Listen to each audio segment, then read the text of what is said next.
Hello, all, and welcome to the newest episode of the Noobs and Knockouts podcast.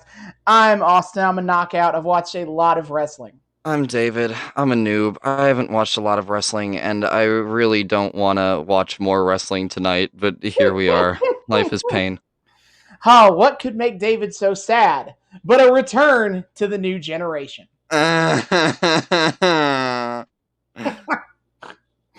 I'm having fun with this aspect of it. I suffer too, but watching David suffer does make things a little funnier for me. Not this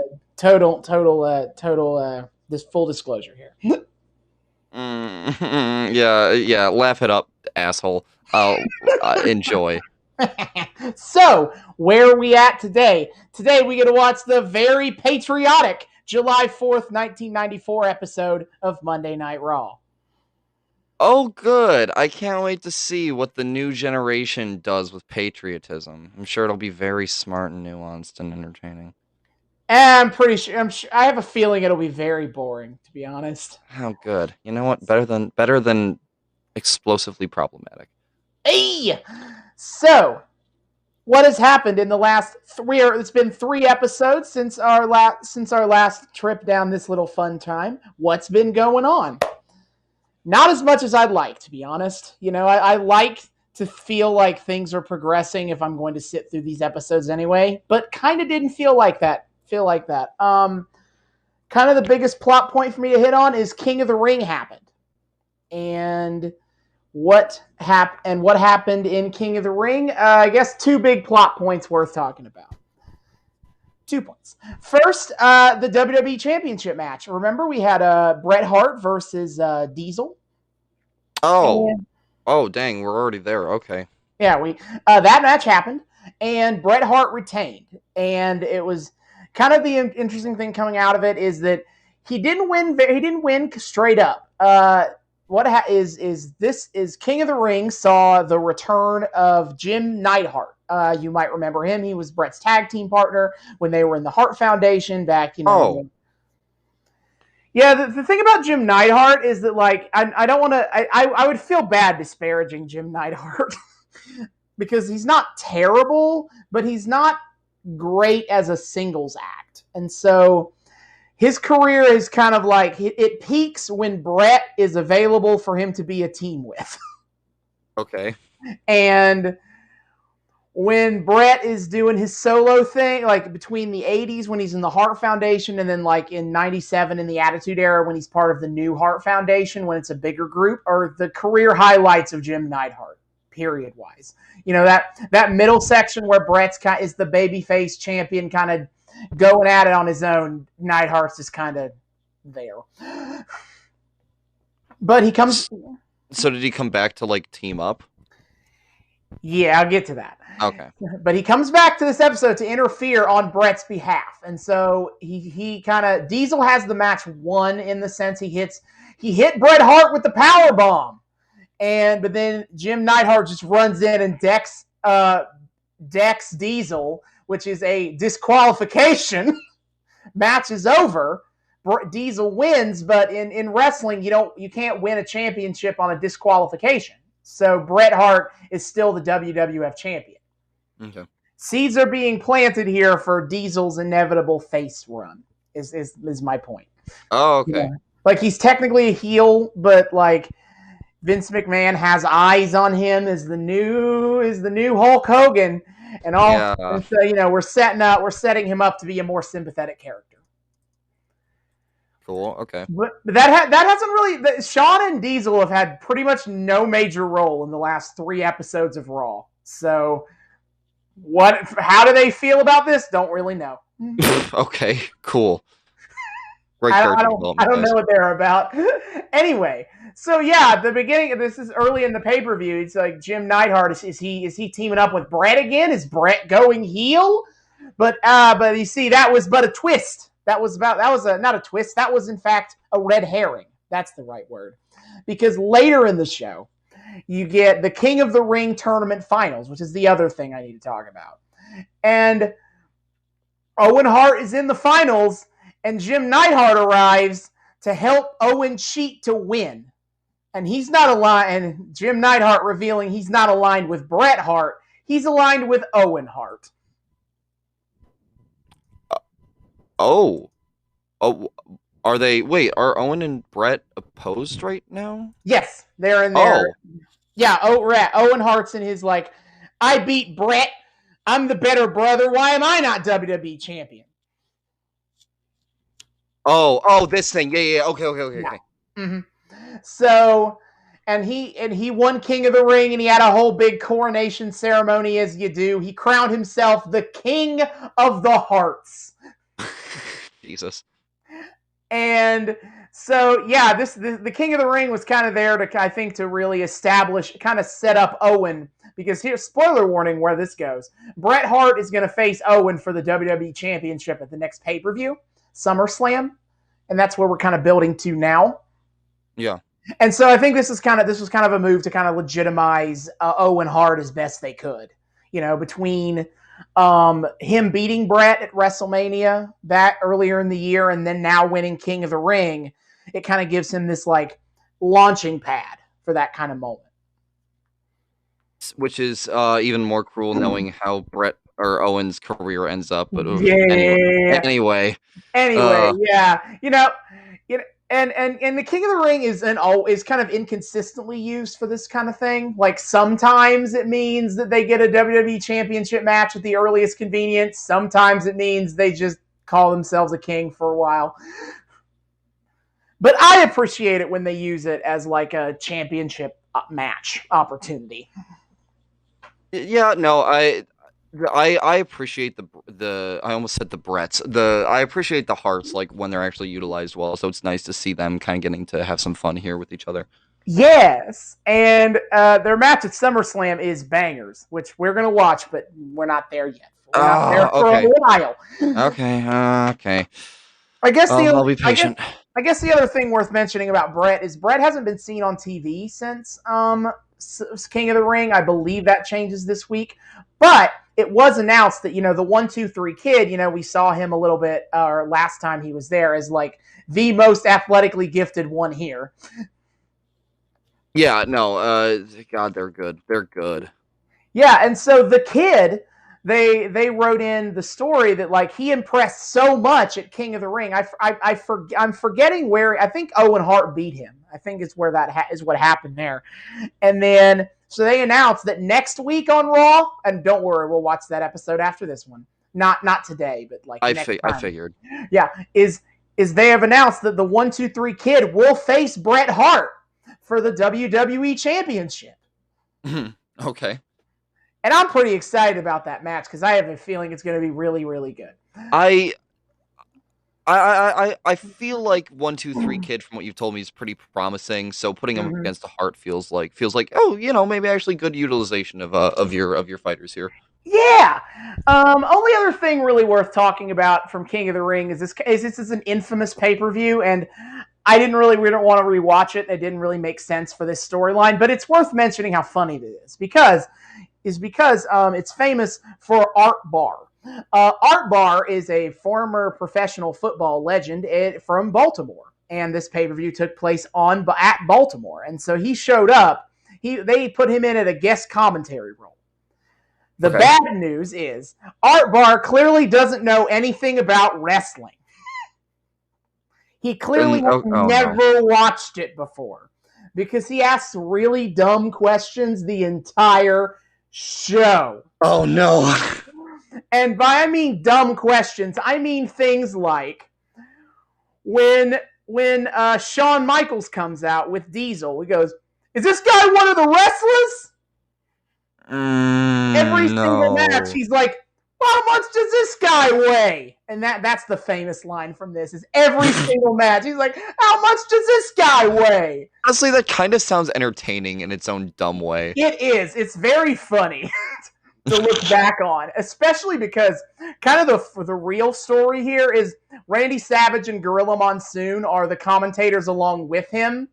And at the beginning of the show, they're super accommodating of him, and they're like, when he asks these dumb questions, they answer him sincerely. And by the end of the show, they're so annoyed that they ignore him when he asks questions. Yeah, you're gonna watch the 3-hour progression of them just getting increasingly more annoyed. Yeah, that sounds like it's part of the fun. It is, and the funny thing is that like by the time he's annoyed them, he somehow manages to have one salient question at the end of the show, near the end of the show, when they do the bit where Jim Neidhart betrays the Bret to join up with Owen. He asks them, "Hey, did you guys ever do anything like that when you were wrestling?" Oh, and it's like, no. Oh my God, how did you accidentally have a good question? Because that would be a great opportunity for both of the other commentators, both ex-wrestlers, to sell the story by being like, no, we would have never betrayed our family like that. But by that point, they are so annoyed, they don't even answer him. They just ignore him and move on.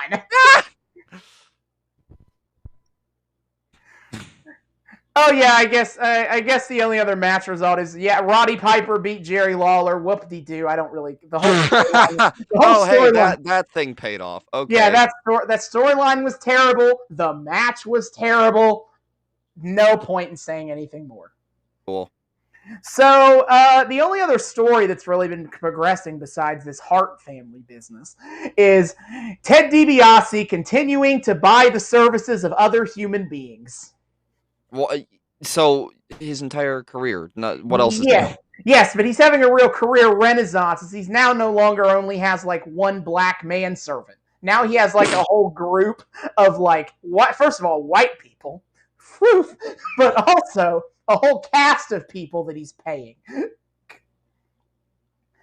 And oh God, you know what? He's $1 million man. He has the money for it. Yep. So he's kind of recruited in Bam Bam Bigelow. I don't remember if I mentioned him before. You mentioned Bam Bam, yep. Okay, so he signed Bam Bam. He has brought in The Undertaker. The Undertaker has returned and is apparently swayed by DiBiase's money. He's on this episode. I mean, DiBiase was... Didn't you say he was involved in like his original like coming or something? Yes. Okay. Yeah. It is a fun callback, but yes. He's got some ties there. There is, and yeah, he's been saying for weeks that he has the money to bring back The Undertaker. And ta-da! The Undertaker is back. Well, congratulations. You threw enough money at the problem until it fixed itself. Hey! And of course, Paul Bearer this is weird because I've had to like follow this storyline in writing because he's not shown up on Raw, but he appears on Superstars for this kind of stuff. So like, Paul Bearer is around trying to argue for Undertaker's soul or whatever. Sure. But it's not playing out on Raw in any meaningful way. So it's not something that I've seen and can thus give a more, Paul Bearer's a minor character at best half the time anyway, so whatever. Yeah, and then kind of DiBiase's new scheme is he wants to sign Lex Luger. Wait, is that the Neo Hulk Hogan? Yes. Yeah. Yes, this is kind of where his next big story beat is DiBiase trying to sway Lex Luger with his millions of dollars. Sure, why not? I guess. Yeah, I'm not super Well, because Lex Luger's nothing. There's a reason nobody knows who the hell he is. Oh no, I mean he's a legend, and like is people, but yes, but not for Hulk Hogan level. Okay. He's fondly remembered. But this era was a flop. He really is more famous for like how good he was outside of WWE. Oh, he had an indie career? WCW. Nice. Yeah, WCW he did a lot better, and he's kind of a lot more fondly remembered for that. Good for you, buddy. Some people fondly remember the Yokozuna thing and the tour bus thing because it's kind of memey, but like, especially like now that that's over, we're in this period of his WWF career that nobody cares about. He like it just seems like so pointless. Yeah, and that is kind of all the major progressions because kind of like a lot of the storylines I mentioned before are kind of not relevant right now. You know, Jeff Jarrett and Doink the Clown isn't really gone anywhere. I'm pretty sure. I'm so sad. I'm pretty sure IRS and Tatanka is done. The tag team titles are not really had a storyline right now. They've kind of wrapped up with the Quebecers, who officially one of them has left the company. So they're like, that's done. So sure. There's not really any like lower tier storylines worth bringing up right now because like nothing's really been progressing significantly. Well, yeah, it's the new generation. What do you expect? Oh yes, one more thing before we go. Vince McMahon isn't on commentary right now. He has been replaced by Gorilla Monsoon. And Gorilla Monsoon was an ex-wrestler in the 70s, and then in his career, and then afterwards he kind of gained a real career surgence as the play-by-play commentator during much of the golden age in the 80s.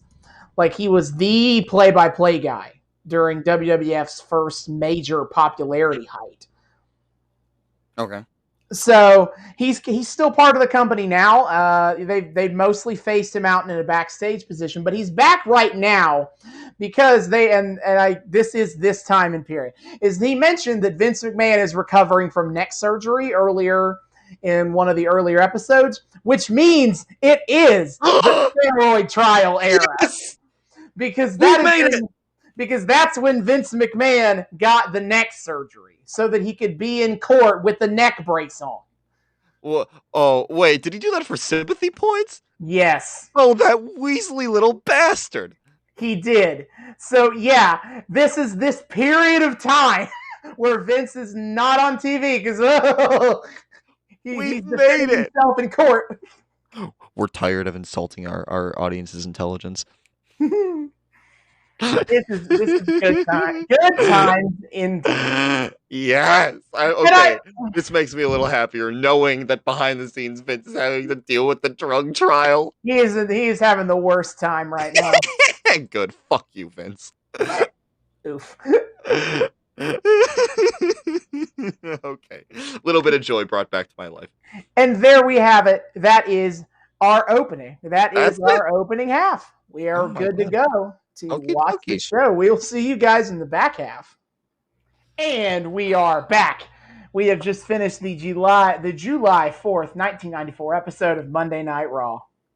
Well, I'll give it this. It wasn't as painfully, depressingly boring as last time. No, I had a lot more fun this week, though I was laughing through most of it. Yeah, this was not fun because the match was the stuff was engaging. It was fun because we had more shit to riff about. Yeah, so where do you want to start on this one? I don't even know. It's just I mean, okay, it's still let me be very clear here. It's still deeply boring on like a structural level. It all blends together. Like I guess we should just start from the beginning and go down. Because start with the worst part, really. That kind of was the worst part, wasn't it? Yeah, no. It was terrible. We spent the first 15 minutes of this episode was spent on a match between Jeff Jarrett and Tatanka. And it was so slow. It was okay. And it's really funny. Austin and I had like the exact same thoughts going in, like thoughts throughout apparently, which was started out. It was actually kind of cool. Like Jarrett's a good fighter and, you know, he sells well, and Tatanka's, you know, talented enough and looks nice and what have you. They're both like big and flashy or whatever. And it starts off with kind of this nice energy. They're going back and forth, but then it just like slows the fuck down. And yeah, and it slows down just so Tatanka can get Jeff Jarrett into headlock after headlock, and for them to like have constant fights with the ref about whether or not it's like a choke or hair pulling or whatever. Plot twist, nothing comes of that. Now, hey, sometimes Jeff Jarrett would put Tatanka in a headlock. This is true. Would go the other way.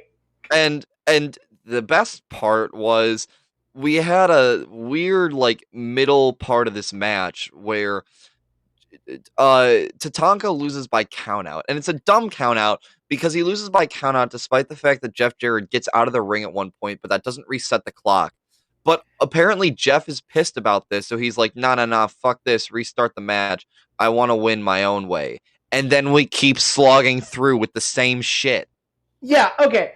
Like, yeah, I should again emphasize that, like, the countout thing is dumb because I mean, I understand that like technically speaking, there you can have a variation on this rule, but like in the WWF, it always is pretty much like when if one guy's out of the ring and one guy is in the ring and the other guy this guy in the ring goes out, the count resets. Like that is a common, that's how the WWF has always done it, and so like it's really dumb to me that apparently the ref never stopped the count when Jeff Jarrett went outside the ring to go hit Tatanka some more. And it was a really boring way of doing it too. Like Tatanka walks around the ring 3/4 of the way around the ring as like every turn Jeff Jarrett will like run up and hit him once. And then he goes back in the ring and argues with the ref. Then Jeff Jarrett comes back out and does it again. Yeah, it's just bizarre, like, and Jarrett is pissed about his count out loss, but he's not pissed because it was like technically an illegitimate count out. He's pissed because I always win by the 1, 2, 3. I need to have my proper win. Which and of course, immediately. Which is so dumb because Jeff Jarrett is a heel. Like he is not known for his valor and honor. Yeah, I don't know what they were going for with that. Because as soon as he says that, you know that means he's going to lose. And it plays into nothing. He and Tatanka don't have any sort of history. There is no, like, character beat to this other than just, like, Jeff Jarrett making a random decision to drag this match out longer. What the fuck is the point? And it all builds to, ironically, Jeff Jarrett tries to get counted out. He was trying to turn a count-out win into a count-out loss. But don't worry, Doink the Clown is here. For some reason. Along with Dink. With Dink. Yeah. Well, technically they're there because they're in a long-running feud with Jeff Jarrett. But as I said, that has had, like, zero progress. So, like, I guess it's still going on. We just gotta remind the audience that it's there. The gun. What's the thing with the term with the gun? Chekhov's gun. Yeah, but really This is Chekhov's gun, where you just keep being like, by the way, there's a gun here. But you never shoot the gun. You just keep reminding the audience there's a gun. And there's not any particular threat of the gun being shot anytime soon. We just keep cutting back to the gun. And in this case, the gun is dressed up in clown makeup and shooting spritzer at people. They don't even do any clown gags. He threatens to do a gag. Yeah. I think Dink does kind of hit him with the water, with the flour, with the water. Yeah, he does. Dink hits but like, Doink threatens Jarrett by bringing out this giant bucket of water to throw at him, but then Jarrett just runs back in the ring and loses to Tatanka, so he never gets hit with the water. Yeah, this is like, okay, and this is something in my desperation for something to analyze in this era, because holy shit is it vapid. It just leads to this question that I had, like, throughout this episode, which is, what the hell is the new generation trying to sell? Like, what is its messaging? What is the audience supposed to take away from any of this, other than just big muscly dudes fight good? And even then, the fight good part is questionable and inconsistent. I mean, this is their worst financial period they will ever have. And but I'm not even talking about like selling monetarily. But I think that kind of proves the point that they don't really have anything to sell, good to sell. Yeah, they're not they seem to have some conscious understanding that it's not the 80s, and so they can't quite get as cartoonish about it, but they're still kind of cartoony. They're still really cartoony. Every single, like, jobber that was squashed in this episode was selling in the most, like, cartoony, over-the-top way imaginable. They all looked like flailing 2D Looney Tunes. And then all the characters are one-dimensional, like goofy idea caricatures of things. Yeah, there is no nuance here. Absolutely none. The closest we have to nuance is Bret and Owen Hart and kind of the 1-2-3 Kid. But even then, that version of nuance is so surface level that it's like, okay, it's nice that these guys have more character than just one singular gimmick that they keep doing over and over again. Mm-hmm. Like, it's rough. Like, and I think this is really an era that didn't even really know what it wanted to be. Yes, thank you. And it just comes off like a whole lot of blah. It's so much blah. Like, okay, again, it was more okay, for the most part it was more fun blah. That 15-minute long opening match. The back half of this episode was a lot more fun blah. Yeah, the back half of this episode had a decent a decent kind of card to it where we first had, God, I can't even remember their names. Who were the big guys that squared off against each other? Oh, that didn't come first. What came? That did not come first. No, I know what I'm thinking of. Okay, never mind. But yeah, I don't think I have anything more to say about the Jarrett match. That was there is none. Like, the only thing left is just randomly rehashing the riffs we had throughout the episode. Yeah, I don't really want to do that. Yeah, no, it's just it's 15 minutes of nothing.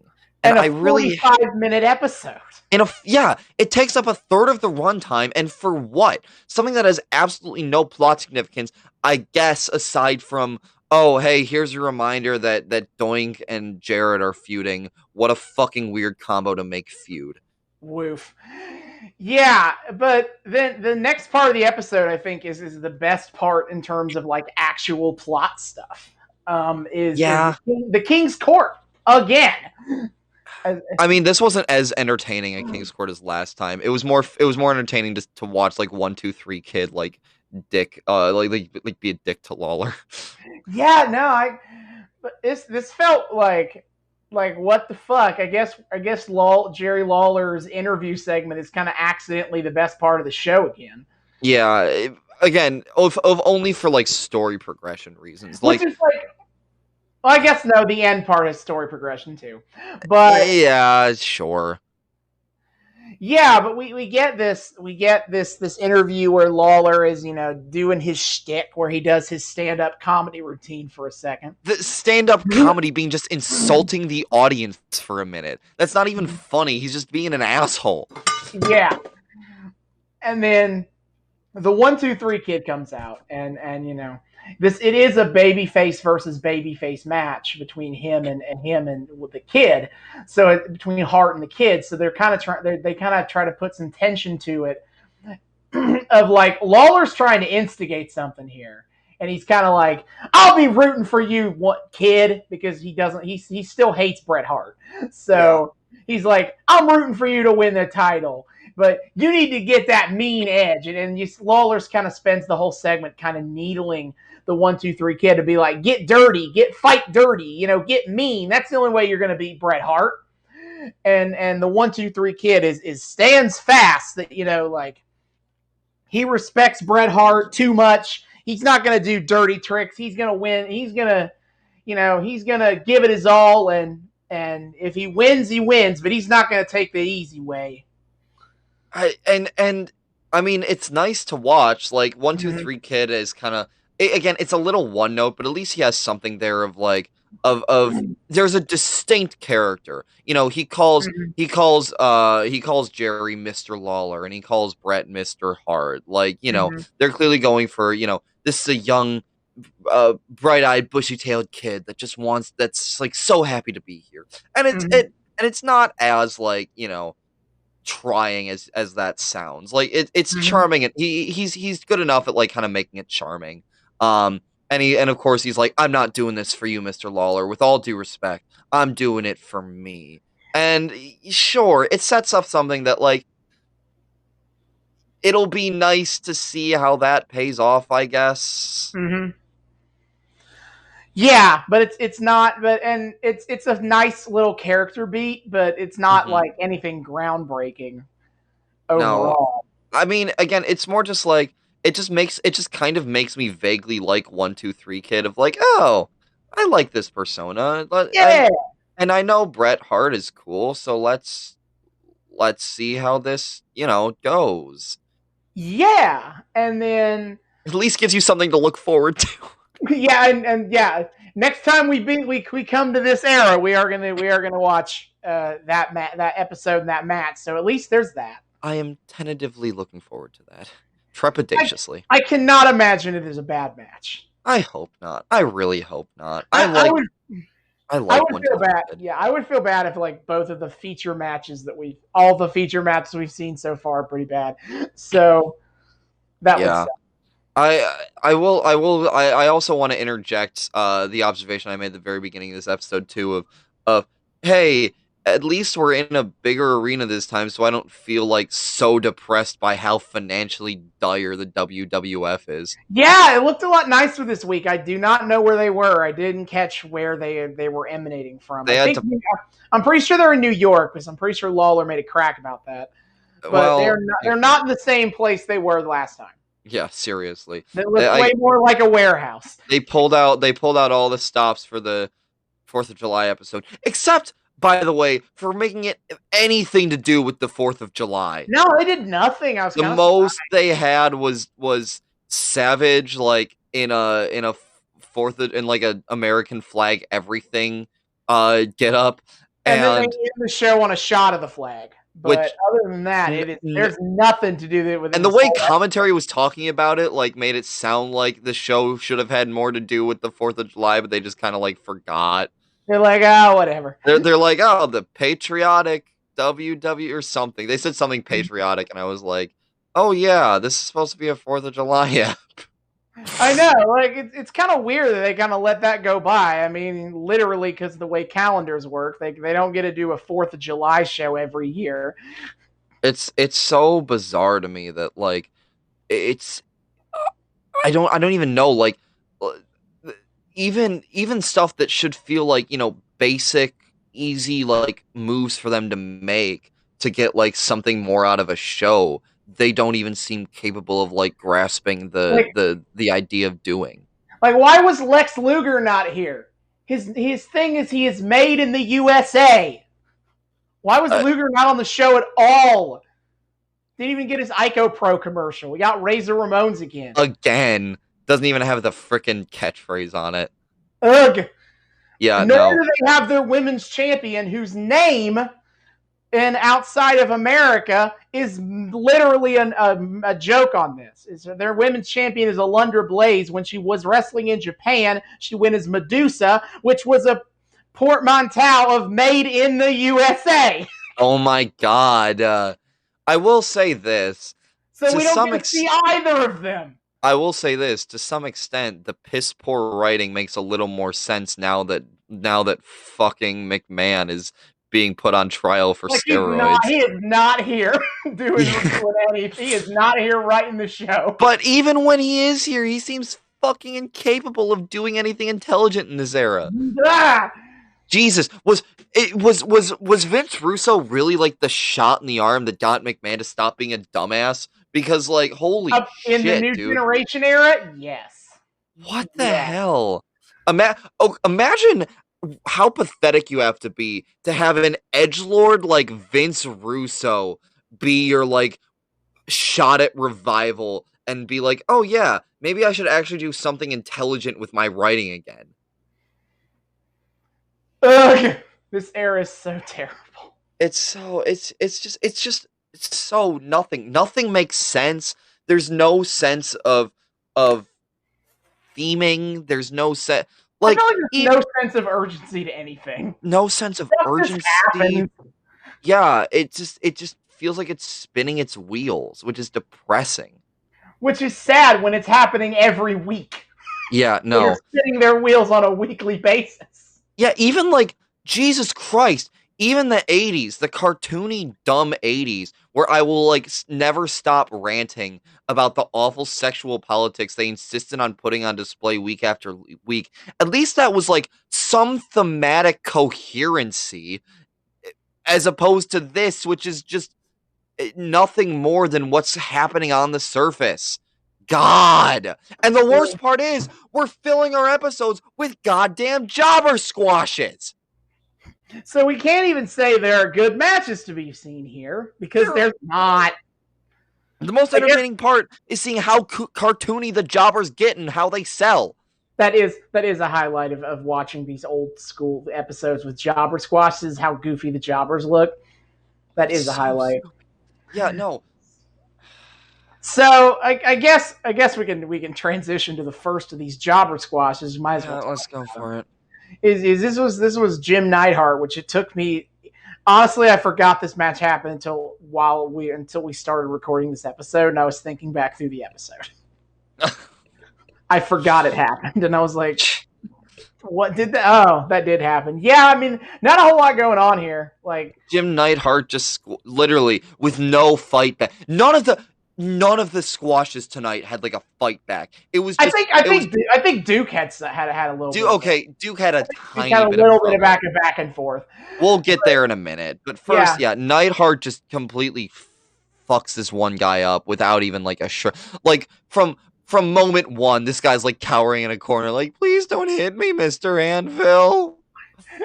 And he hit him like an a lot. And we had we had Owen Hart in the corner, like screaming at the guy whenever he went down. He's just kind of there to chew some scenery in the background over here. Jesus, we should have gotten Dustin Rhodes in on this. If they're gonna make him kinky at one point, this is definitely someone's degradation fetish. Holy shit! Hey yo! Well, because seriously, he gets pushed down by Neidhart, and then Owen Hart just gets in his face and starts screaming about what a loser he is.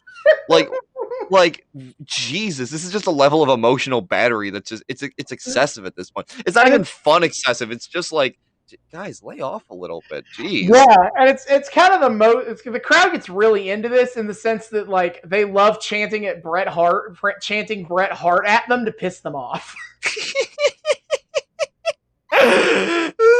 I honestly, one of the best parts of this for me is like watching the crowd in the background and how they react to certain things.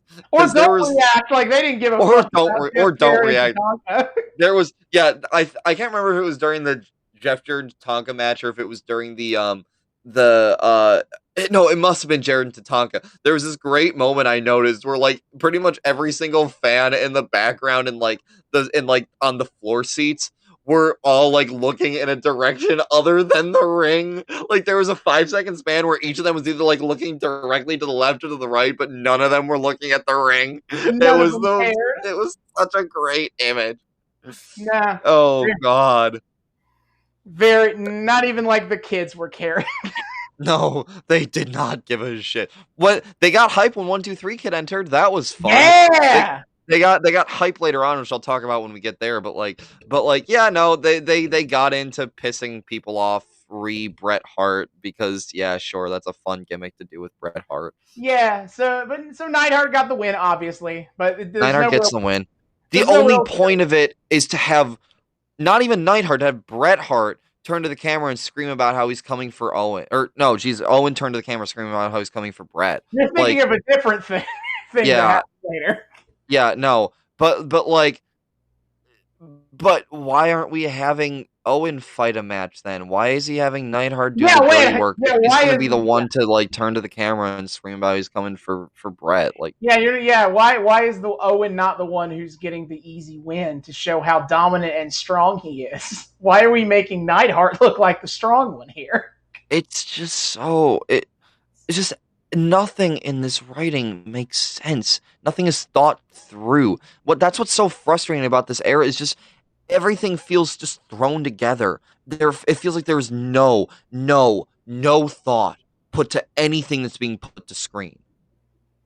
No, absolutely not.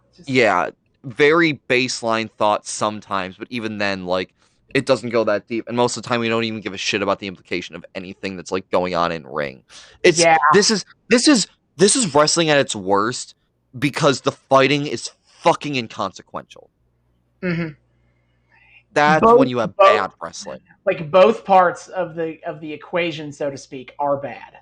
Like the matches aren't so good that I can at least be like, well, there's some good matches, those are fun.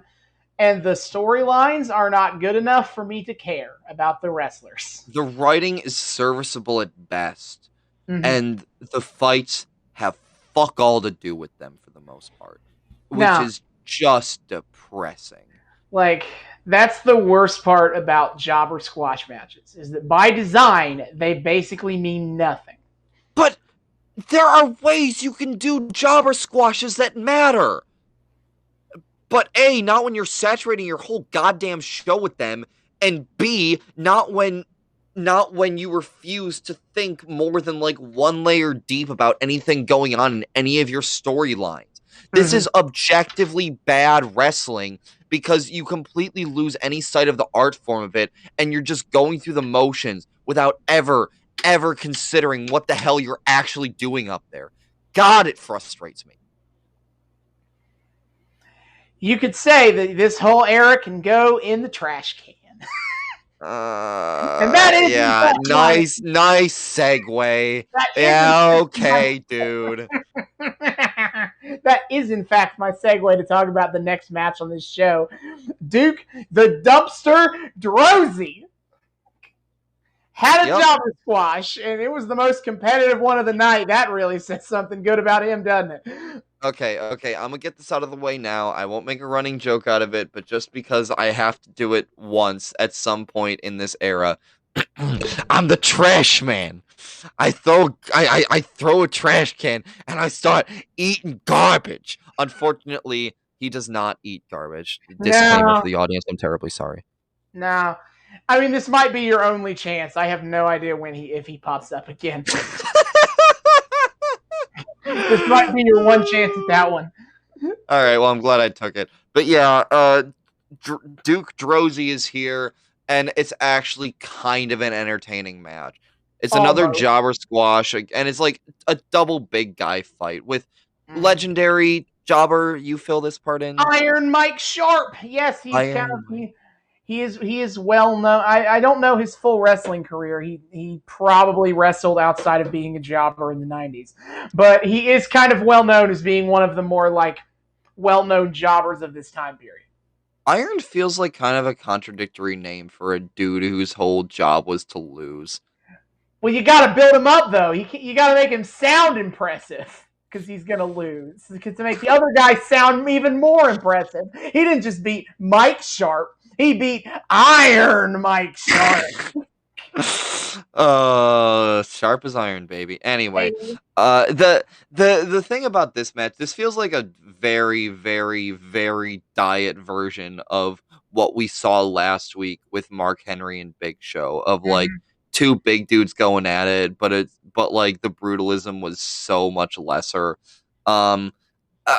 Duke has a fun like physicality about him. He's one of those guys that's kind of engaging enough where he kind of, the way he stands and carries himself is like, okay, he seems fun. And his costume looks kind of nice. Like, it looks like it smells, which I'm sure is, effective imagery for what they were going for with him being, a garbage man. I feel like I can say definitively that I like him better than TL Hopper. Who? TL Hopper is a janitor of this era. His gimmick was he's a janitor. What the fuck? Why of all the jobs we're really doing a janitor? Okay. I mean, we also do a janitor. I mean, no disrespect to janitors, but like that just feels like scraping the bottom of the barrel of like what jobs can we incorporate? I mean, while we're here, and I'm never ever coming back to this era to do this character, so I guess I'll just bring it up now. Is that before Kane was Kane, he wrestled in this era as Isaac Yankem. He's a dentist who's evil. He's Jerry Lawler. What? He's Jerry Lawler's evil dentist. Of course Lawler has an evil fucking dentist. He likes causing people pain. So they literally just like took notes from Little Shop of Horrors. That's it. Admittedly, it's a stereotype of dentists being a sadist. It's super easy to play to. But yes. I mean, yeah, it just literally like reads like, oh, it's Orin Scrivello DDS, except he probably doesn't sing. No, he doesn't sing. I don't think. I want more singing Kane in my life. I'll be honest. I think the best part of the Isaac Yankem is the fact that he had bad teeth. Like that irony is funny to me. Do they ever lampshade that? I don't remember. Oh God. But anyway, back to the show we did watch. Yeah, okay. Oh, I was such a nice distraction. Anyway, yeah, the Duke match was nice. They bumped into each other and hit each other a lot with tough enough looking hits and what have you. And yeah, he seems like a fun persona, even though according to Austin he sucks at talking. Yeah, no, he's not. He's not very good at at the characters. Like he's good at. I think he's pretty good at like embodying this character, but in terms of like expressing himself, he's not great. So, which is unfortunate. But yeah, no, he looks nice enough. He seems like fun enough and intimidating enough. It was cheesy, dumb. I don't want to say fun because it wasn't particularly. It was fun adjacent. It was I'll go with that. Enough. Yeah, I was reasonably diverted. I guess. Yeah. I think before we get to the main event segment of this show, I feel like I want to talk about the commercials part. I didn't know where else to put them, but I had a lot of fun with the commercials at least. Not the Ico promo because we already saw that one. Yeah, we already saw that one. But I'm sad we didn't get a super cheesy SummerSlam commercial because, as I mentioned to David earlier in when I'm in the prep stuff, in one of the earlier episodes, we got the one where they're talking about SummerSlam is in your backyard, and so like a dude is watching SummerSlam, and Yokozuna falls from the sky. And goes splat on him and probably kills him. But I think that was so funny, and we didn't get one of those. Oh no! I was happy we didn't get like weird, overlong promo segments in the middle of the show that were just like, okay. They ain't got time for those. Yeah, thank God. We don't have Todd Pettengill giving the SummerSlam reports yet. Yeah. So instead, we had some pretty iconic ones in the era, actually. Yes, this was an appearance of the Bret Hart hallway commercial, which is is that they did I believe it was Mean Joe Green, I believe, was the one who does a commercial where like he's walking down the tunnel and some fan yells at him, "Yeah, Joe!" And then he turns around and he walks to him and he's like, "Go get," and then like, have a good game or whatever. I haven't really sort of seen the original of this, but so they do this beat for beat with Bret Hart, where he's like walking down the tunnel and some fan goes, "Bret!" And the best part is, I want to point out like the ultimate cheesiness of this too is like it's like a little kid with his dad, and like who knows what the hell these two like randos are doing backstage. Yeah, why are they backstage in a position where they can talk to Bret as he's going out to the ring? Yeah, no, and they're like wandering around without passes or any sort of supervision. Anyway, but don't think about it too hard. But the dad goes like, "Now be quiet, buddy. He's about to go out for a match. He's got to concentrate." And the kid's just sitting there, and he's trying so hard, but you can see that first syllable forming on his lips, and he just goes, "Bret!" Bret turns like 180. No, Bret does this super dramatic turnaround. And I legit for a moment thought like the commercial was gonna be he decks the kid. That becomes part of his like entrance video, by the way. Like that dramatic turnaround becomes part of like highlight video that they show when he comes out. That becomes more of a thing they do in like the late 90s and stuff. But yeah, he does the dramatic turnaround, he walks up to the kid, and the kid's like, "Go get him, Bret!" And then like Bret Hart cracks a smile for the first time in the commercial, and he puts his shades on the kid. It was cute and it was wholesome, and I'm like, you know what? I'm here for it. I like me some WWF wholesome posting. No, that was great. And then we also got a Slim Jim commercial. Yes! I didn't think they were still showing those on Raw. We finally encountered one in the wild. Yeah, we got Randy Savage doing a 15-second spot for Slim Jim. he tears his locker open and it's just like stacked to the brim with Slim Jim after Slim Jim. No, and he gets it and it makes the iconic snap sound. Oh yeah, snap! I can't do it. Snap. Yeah, whatever. You know what it is. You know what it is. Y'all know what it sounds like. Don't pretend. Even if you haven't seen it, you know what it sounds like. Yeah. Oh my god, I actually got to see like one of the Randy Savage Slim Jim commercials. I didn't realize they have they do pop up in these early Raws that when he was still with the company. There's another one that I love when he it's like he like has a bag of chips and he goes chips and he crushes the chips and then he pulls out the Slim Jim and he goes, gotta have beef, gotta have spice, a little excitement, snap into a Slim Jim. Oh yeah. I love your Savage impression so much. It makes me so happy. Savage my god, is fun to do as an impression, guys. Oh yeah, he's so impressionable just in general. He's great. I know. I love the chips line. Chips. Gotta have me some. Honestly, from you describing it, the excitement part is what really gets me. Like it feels like an afterthought. Like he's saying, like, gotta have me some beef. Gotta have me some spice. Oh, it's excitement. Oh, like it's kind of like an afterthought of like, oh man, that's like he's legitimately getting pumped up thinking about it. Yeah. It's wholesome. It's wholesome content. It was a fun time. And after I spent so much time feeling squicked out by like Randy Savage's weird jealousy complex with his like now ex-wife, like it's nice to just watch the fun, easy to digest, no pun intended, like Savage Slim Jim commercials. No, Savage is fun around this time. That and his unabashed support of the 1-2-3 Kid during. Yeah, I know. He was, he kept chiming in support of the 1-2-3 Kid against Lawler, and I'm like, yeah, you know what? Don't get him, buddy. Yeah, Savage is like absolutely a delight, and I pointed this out too. It's cool to have Savage on commentary for this era because, like I said last time, like it must have been pretty cool to be in like one of those audiences and like have Savage on commentary and like watch him like have him out there for the entire show and getting to watch him like talk throughout the whole thing. And then like the way he like hypes up the 1-2-3 Kid when he like enters to like do his King's Court interview.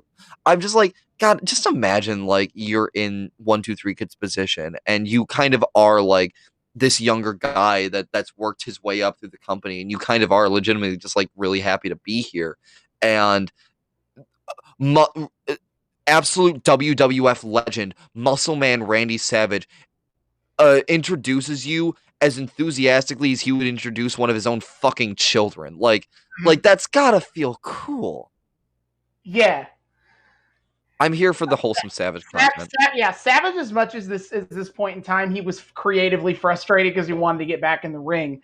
He was absolutely bringing as much energy as he could to commentary.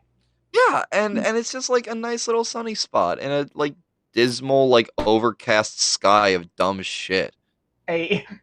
Yeah.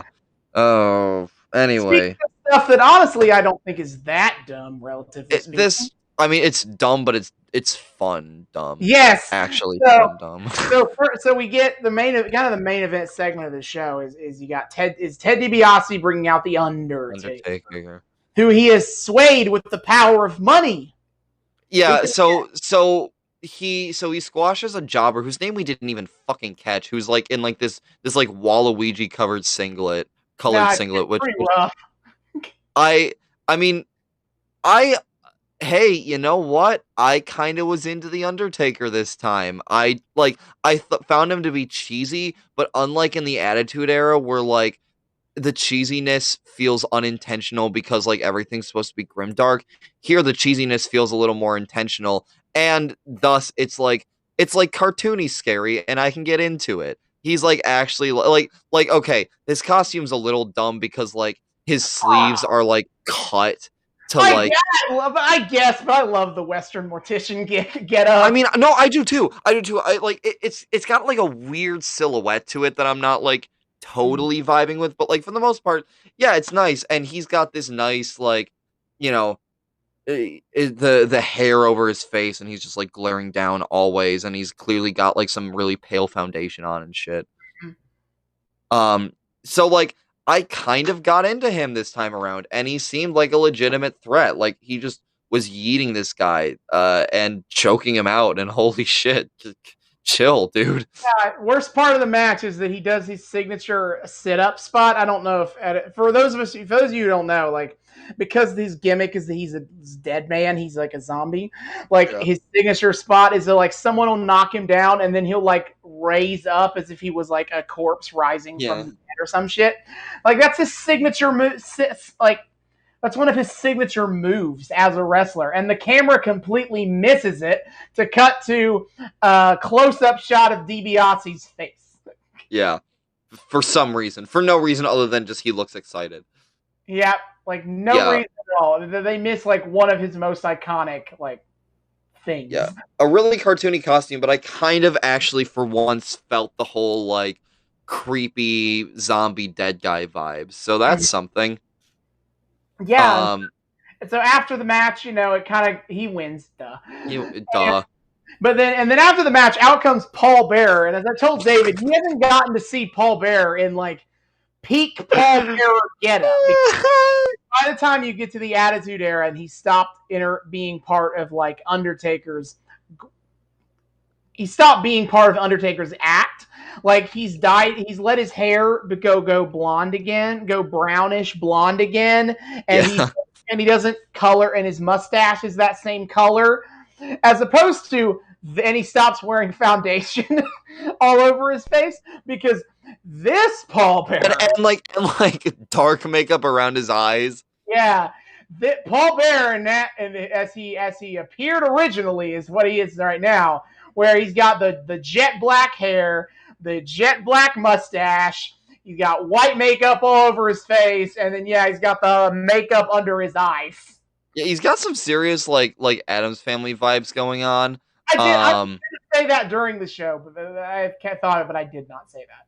Yeah. No, but like, and also he has like this constant like grimace where he's like, ooh, we like he looks like deeply disturbed about everything and like almost like agoraphobic of like I don't want to be out here right now. Like that's the look on his face. He looks like slightly like concerned. Ooh, yeah, no, like I wish. Sadly, our viewers do not see the faces we're making trying to imitate Paul Bearer's manner, facial expressions, but it is insane. You should probably go look it up because it's very funny. I'm looking at pictures of him, and it's kind of like sweet how it's kind of sweet like how into it he seems to be in like every single shot. Nah, Paul Bearer went hard at this goofy guy who runs a funeral parlor shtick. Yeah. And so he comes out and he's just like and here's the other part where I loved the crowd. The way the crowd reacted to Paul Bearer coming out was kind of like delightful because they were like they seemed like excited to like see him there and they were like doing something to like reach out to him or whatever and he's like, "Oh, oh," and as he like walks up to the ring and he like tries to like entice Undertaker back to him. Yeah, so the fight, the big moment at the end of the show is the Undertaker is being torn. His undead soul is being torn between his two mentors, Paul Bearer and his funeral daddy and money daddy. And money, yep. That's exactly how I would phrase it. Which I made the comment like during the match of in kayfabe, Paul Bearer's job is like a funeral director. Imagine this creepy motherfucker being your like funeral director. Like I made the comment of like because again, like pale makeup, dark rings around his eyes, and like just this weird like upset expression on his face constantly. And apparently, according to this, this weird high pitched voice to go along with it. Oh, yeah. So just imagine how would Granby have liked his ceremony to be? And oh well, we wanted something, kind of nice and simple and dignified. Oh yes. Also consider that Undertaker also works at the funeral parlor. That's gotta be like honestly. And he's like, fine selection of caskets. It really honors your grandfather. Honestly, I would love to have them direct my funeral.